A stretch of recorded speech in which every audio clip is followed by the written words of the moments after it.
They're coming for your American values by allowing non-white, non-Christian people to come into the country. And this idea that immigrants aren't America, as if America wasn't built on diversity and didn't get a lot of its value by being this huge mixing pot of peoples and cultures and religions, is yet again conservatives being unwilling to change, right?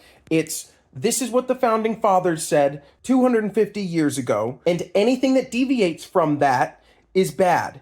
I've even heard people like that guy on the Jubilee video talk about how constitutional amendments are changes to the Constitution, right? I am a constitutionalist, and amendments would be changing that. And they can't acknowledge that America has changed over time. That things are just a little bit different than 250 years ago when the founding fathers wrote the Constitution, because they also thought that black people were subhuman to white people. America First can be used in different contexts. It's not necessarily an ultra-nationalist phrase.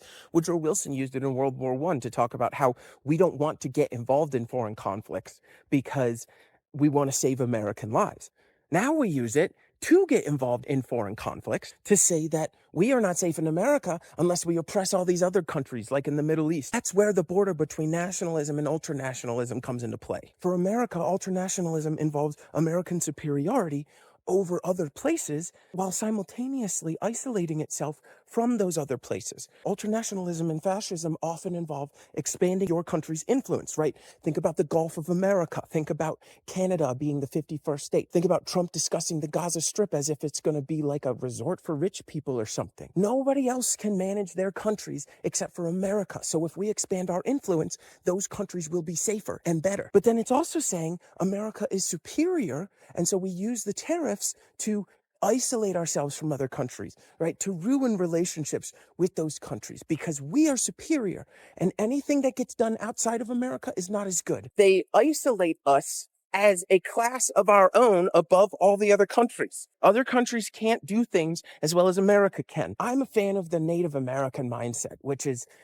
nobody owns any land. You rent land from the earth as long as you live on it. And these imaginary lines on a map don't dictate your value, especially not when you were born into those places. If America was really the strongest economy and military in the world, we should be opening our doors to other people so that we could help them. But instead, we have to maintain the purity of America by slamming the door shut and closing everyone else out. Because if they're not American, they're not as good as Americans.